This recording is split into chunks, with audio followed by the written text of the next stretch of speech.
नमस्ते अस्तु महामाये श्रीपीठे सुरपूजिते सशंख चक्र गदा हस्ते महालक्ष्मी नमोस्तुते।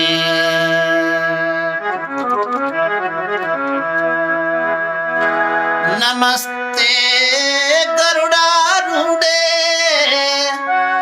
कौलासुरभयंकरी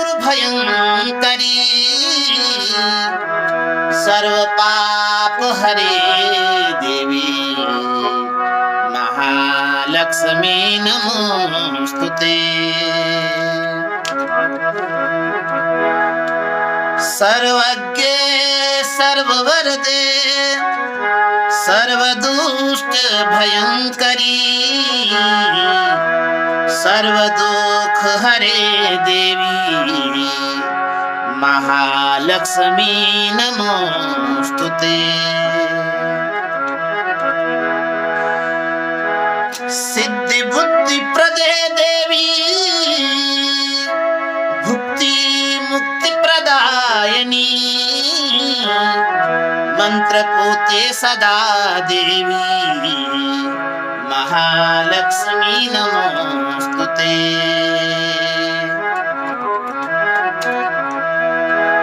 आद्यंतरहिते देवी आद्य शक्ति महेश्वरी योग जे संभूते महालक्ष्मी नमोस्तुते।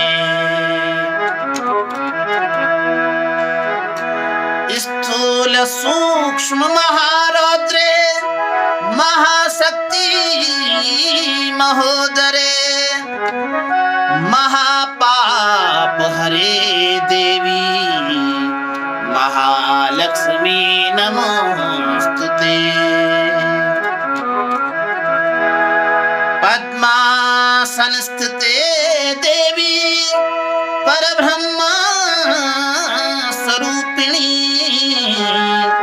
परमेशी जगन्मात महालक्ष्मी नमोस्तुते।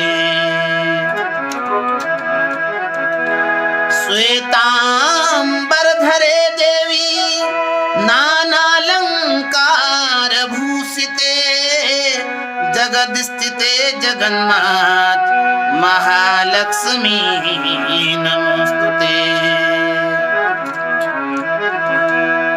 महालक्ष्म्यष्टकं स्तोत्रं यः पठेत् भक्तिमानरः सर्वसिद्धिमवाप्नोति राज्यं प्राप्नोति सर्वदा।